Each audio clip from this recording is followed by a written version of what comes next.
Great day Digital Master Empire, and sa lahat ng mga followers natin dyan na makakapanood ng video na to, meron naman po ako ipapakilala sa inyo. Ito po ay isang OFW na natulungan talaga ng ating community, and right now, for good na po siya na may ipon nung umuwi dito sa Pilipinas. Ipakilala ko po sa inyo si Coach Jeneline, and magkikwento lang naman po siya ng kanyang journey at ng kanyang istorya dito sa ating community. Ayun, ikaw halap. Yes. So by the way, I'm Coach Jeneline, former OFW from Kuwait for 2 years and 2 months. But right now, nandahil sa community, sa ganitong opportunity, nakauwi for good. The same time, nagkaroon ng savings habang andun pa sa abroad na 127,000. So, ginawa ko lang siya part-time. Kumbaga, itong opportunity na to, nakita ko lang din sa Facebook. Dati lang din akong na-curious. Kumbaga, nakita ko lang talaga na maraming OFW na natulungan, nakauwi for good. The same time, sabi ko sa sarili ko, bakit di ko subukan itong opportunity?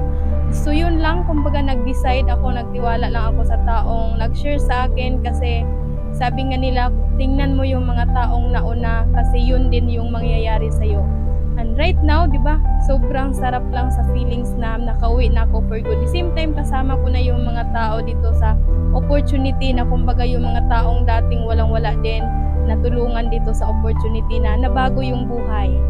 Wow. Thank you so much, Coach Jeneline. Di ba, napaka-inspiring. Ito, Coach, tanong ko lang, ano po yung magiging message mo sa lahat ng mga OFW na makakapanood ng video na to?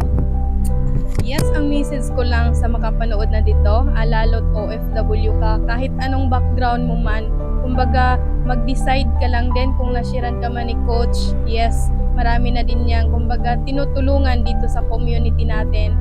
Kung paano ako dito natulungan nagkaroon ng savings, I'm sure na ito din yung buhay na mangyayari, ito yung buhay na nag-aantay sa'yo. Magtiwala ka lang, mag-decide ka lang sa sarili mo. Kumbaga naglakas loob tayo sa mga bagay na wala namang maibigay na magandang buhay. Why not dito mag-decide ka? I'm sure na kung ano yung mga buhay na nangyayari sa amin, ganun din yung mga buhay na nag-aantay sa'yo dito.